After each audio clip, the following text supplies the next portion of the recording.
All right, by far one of the most common questions I get is why I don't have a first flush diverter on my rainwater systems. And so I'm going to go over that in this video, and we are going to inspect these pipes from the inside and see how dirty they truly are. So if you're not familiar with it, a first flush diverter takes the initial runoff from your roof and will divert it. Divert the dirty water, divert the pollen, possibly bird droppings, whatever else you might have on the roof. Okay? Couple reasons why I don't use them. One, when we're in a drought, I'm not interested in dumping water out on the ground. I would rather have dirty water than no water at all. We average 49 inches per year. I catch about 1,800 gallons of rainwater off my roof per 1 inch of rain. But sometimes we go a long time in between rain. So I don't want to dump water out on the ground. I personally am not interested in another area that needs maintenance. Okay. And so this is what I do. I have my piping right here, my downspout tied in directly to my gutter. It comes in, goes down to the ground, and goes over to my tanks. But underneath here, right here, I have a T or a Y, actually, a Y with a threaded cap. If we are entering a week of sub-zero freezing, not sub-zero, but if we are entering a week of single-digit freezing, I will remove that cap and flush the line out. If I'm between rainstorms and I feel like, hey, it's been a while, I will remove the cap and let it flush out leaves or whatever else might be in there. Now, with all that being said, it's been a little while since I've done it. I probably have not removed the cap off of this since January. So I do have gutter screens, so that is going to stop some of the sediment and leaves and whatnot, debris coming from getting into the lines. But this video is sponsored by Sanyipace. They are a company that produces septic and plumbing line inspection cameras. And they asked if they could send me out a unit and have me to use it. Well, I got back in touch with them and told them that I don't really inspect septic systems, but I do rainwater collection, and I could use their camera for checking out pipes and tanks. So that's what we're going to do. Okay, that's the sponsorship link down below. All right, the rest of this video is as we proceed. Okay, so we're going to hook up the camera. I'm going to climb up on the ladder. I'm going to shove it down this pipe, and we're going to see what kind of trash and whatnot is laying in this pipe. I might be surprised. I might think that this was a terrible idea and I shouldn't have filmed it. Or we could all be on the same page. There's going to be some debris. It gets captured in that line and we flush it out and go on. This is a plumbing inspection camera, septic inspection camera, piping, things like that. They also sent their line locator. So while this camera and line is in the piping, go along the line locator and locate where a leach field goes, for instance. Would be just as good for plumbing lines. If you've got a stoppage or a break in a line and you need to see which direction the line is going, this is the kind of stuff that would be helpful for that. Some of this out of the way. The screen is built into the unit right there. So it's all rechargeable and it will last, it's like 6 or 8 hours off of a charge. So quite a while. You can video record and you can take pictures with it while you're using it. So turn it on.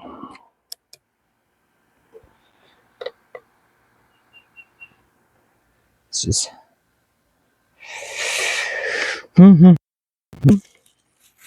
This is the camera itself. It's got LED lights built into it. I don't think I can get this to fit in mine because of the downspout, but if you were going down like a 4-inch pipe, you would be able to set this in there and it would help keep your camera in the center of the pipe. It's not how we're going to do this one. We're just going to have to see how this all works out. Screw this onto here.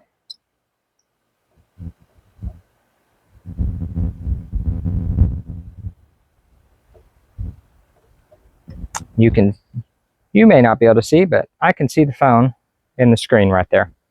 And then I can take pictures or video record. So what we may do is we'll go to record. It's got an SD card in here too. So you've got a way to, or something to record it to, might be the better term. And let's see here. I think I'm going to put this on the outside to help protect it.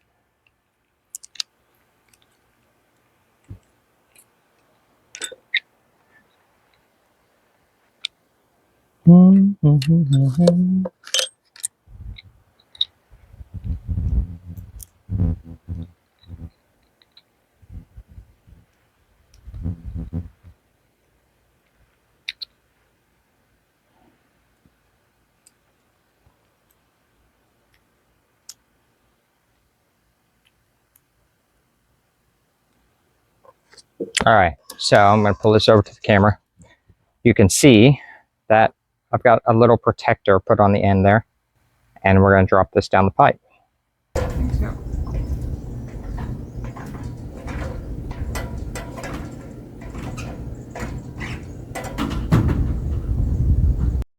You can see right here that I have no gutter guard right here on the very end, and that is just in case debris comes down through the gutter.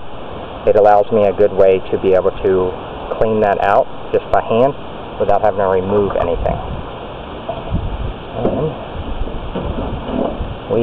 let me turn on, let's see here, we got lights.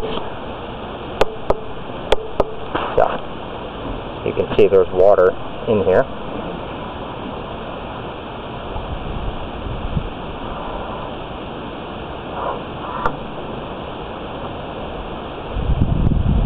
Piping is looking pretty clean at the beginning of this.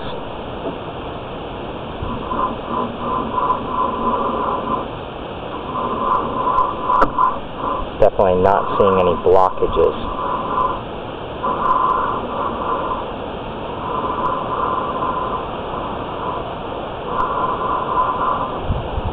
Let's see how well it takes this turn here in a second.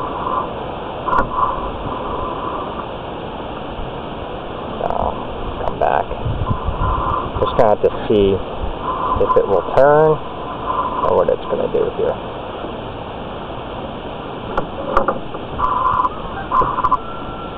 Okay.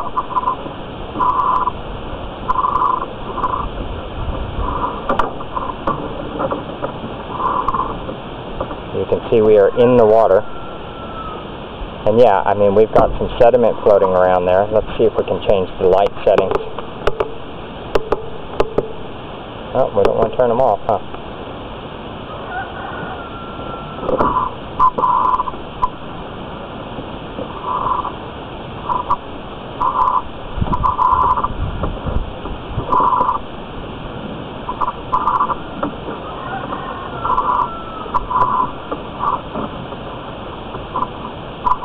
Got an air pocket there at the top.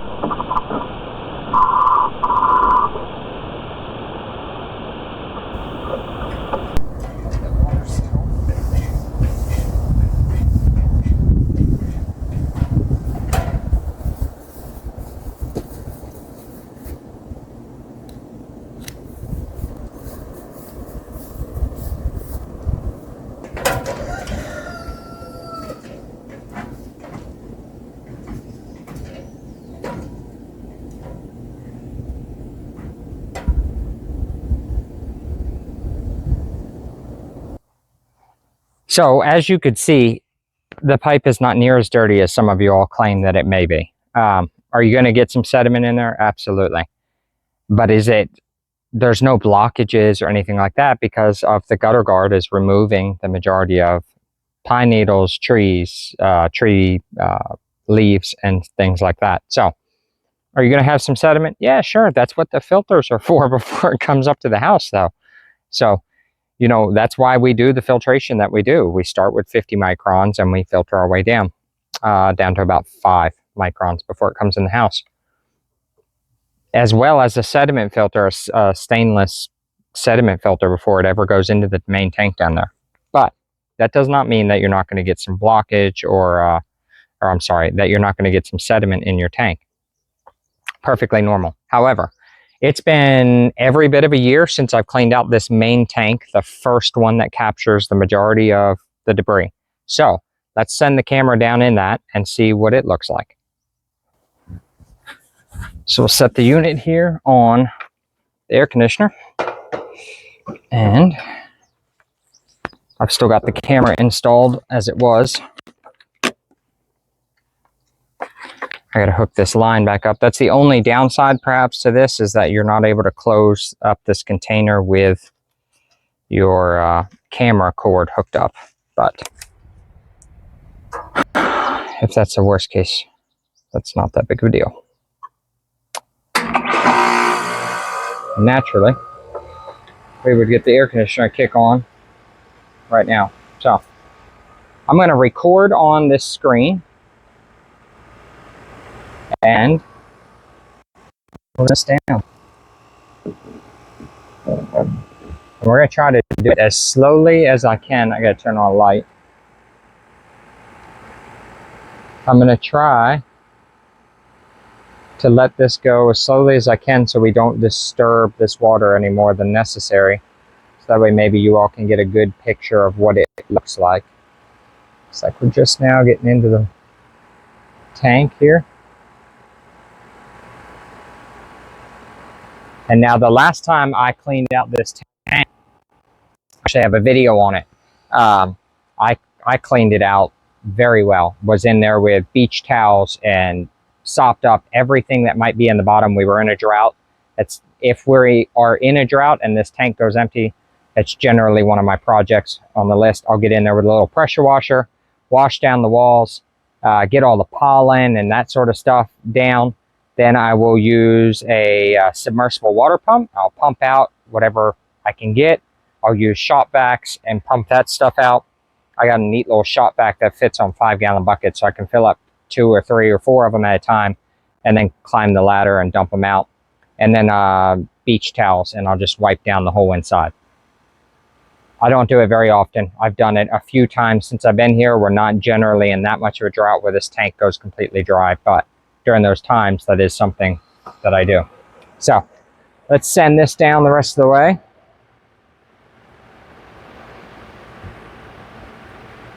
And so, yeah, I mean, it looks like there's some sediment on the bottom. Even got some leaves right there. But the white that you can see is, back this up some. Got leaves floating around in there, made it look like a fish. The sediment that you can see floating, I'm sorry, on the bottom, that has all settled out. So it's not going into my other tanks, right? So I don't even know if that's actually, let's see if we can get this to focus. Looks like maybe some pine needle right there. I'm trying to get this to settle.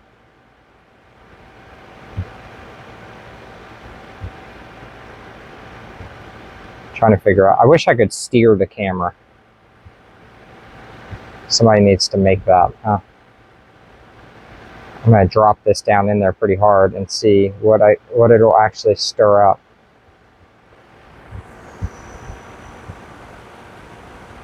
Right, so send this around.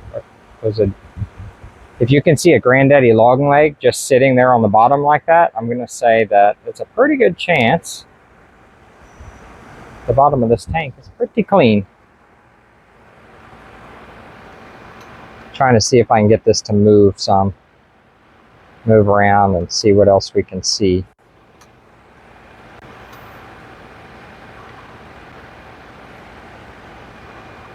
Might be in vain. It is kind of handy though to be able to just send this right in there. Like that is the main inlet for the water, so I can see how bad the tank is pretty quickly. without having to remove caps and climb down in there and all of that. Yep, I mean, there's sediment in there. But it's not 2 inches thick, which is how thick it needs to be before it can come out because of the way the downspout is. So you can see right there, that clear spot, that's where my camera was just moving around. So that is the sediment that's down there. It is not very deep at all. It's not thick, and this has been well over a year since I've gotten in and cleaned out this tank. So if we get a drought again this year, I guess I'll get back in there. I think this has actually been 2 years.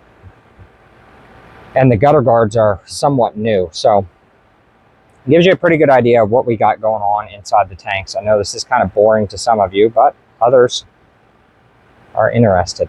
So right there is the height of an outlet. So that, you know, that's about what, 3 inches off the bottom of the tank, something like that. So that gives you a good idea of how much that sediment settles and doesn't affect the water that's flowing out of this tank, because we're not pumping it out there, and we're not letting it pump to the other tanks from that location. So it's got to be deep enough to hit that outlet, which is why that's part of the reason I keep the valves closed, is to allow this water to settle before we move it to another tank.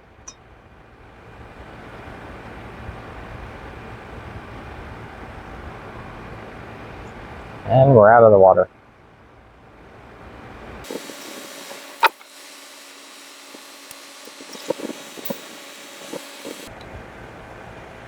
There you can see the levels of brightness on the LED light too.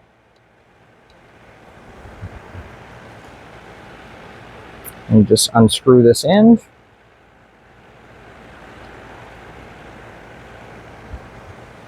Put the protective cap on there.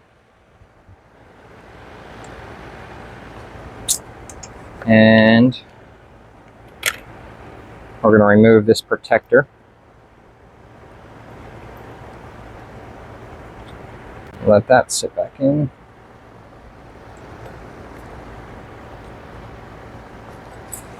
And then we've got another rubber cap that goes here on the end of this. And it's got a spot to hold right there on that unit. Turn off our camera, disconnect our cord.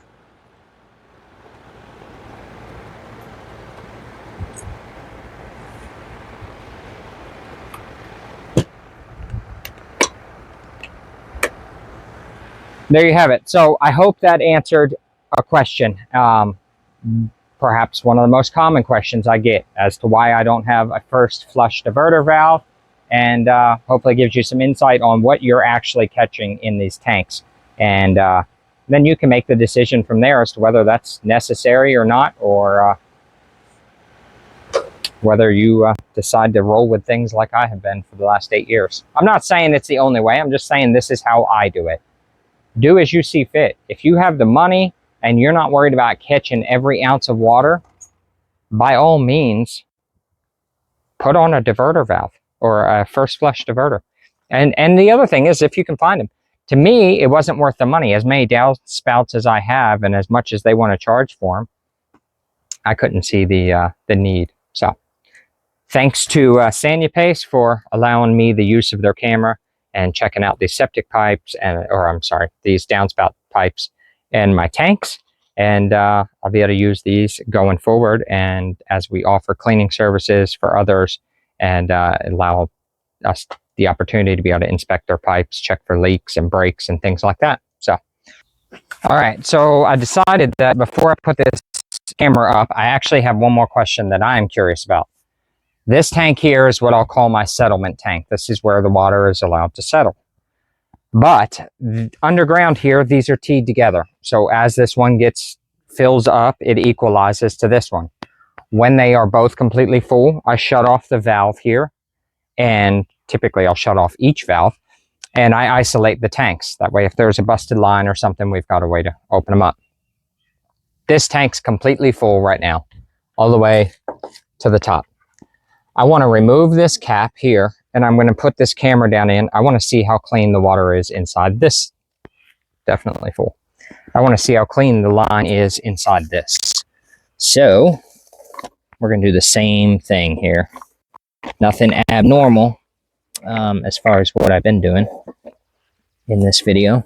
Good golly, if I could get the camera or this unit here set up, it wasn't hitting things. Okay, I'm going to pull out some line and I'm going to get it started in here. And then I'm going to come down and hit record. Yep, the tank is completely full, which is cool. It's like money in the bank for me. Love it. Love it a lot. Okay. So the water is so clear already from the beginning. We're going to be able to see how the sediment is laying here in the tank. So right there, I'm going to take a picture. So you can see where the water is clear, or I'm sorry, you can see where the white here is. That's where the water is coming in.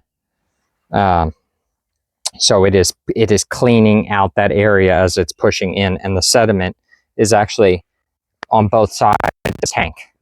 So I am going to go to record. I have figured out this records about a 3-minute video, it seems. So you see that black right against, let me see if I can get this. You see the black on the wall of the tank there? That is our water inlet. So the water outlet that is going down. So as this water gets pushed in there, it pushes the sediment away from that fitting, which kind of works out just fine because then it settles off to the side, and as I use it, it's not sucking that sediment back in. So I think my light is off.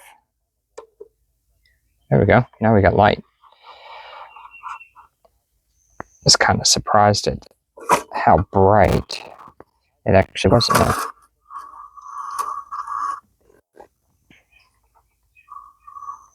So that bulkhead fitting right there, that's where the water bubbles come in.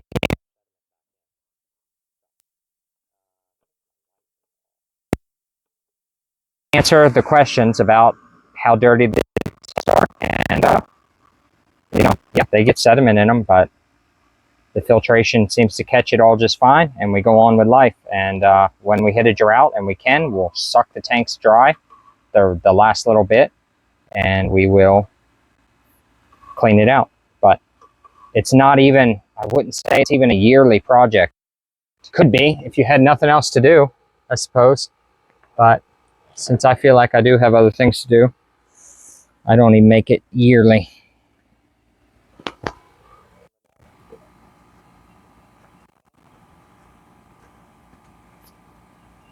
All right, well, I hope you found that useful. And I'm trying to show you all and answer the questions that you all have. You ask, why not the first flush? This is why, for me. Totally different for everybody else. This is why I don't do it. I don't do it because it's not that big of a deal to have a little bit of sediment in the tank. Maybe one day I'm going to find like the perfect system and I'll use it. But what I have seen is that the screen ends up being so fine to keep out sediment that you don't end up capturing the water, that the screen gets clogged up so quickly that water overflows, or it's at such an angle that the water just kind of bounces off of it. There may be somebody out there who's got a superb system. I just haven't seen it yet. And the systems that I have seen haven't been available stateside. You know, I got to get them shipped out of New Zealand or Australia. And for me, that's not feasible right now. So if you have a lead or a line on a system that works, especially US side or readily available in the US, please leave a link or comment down below. I would love to know it.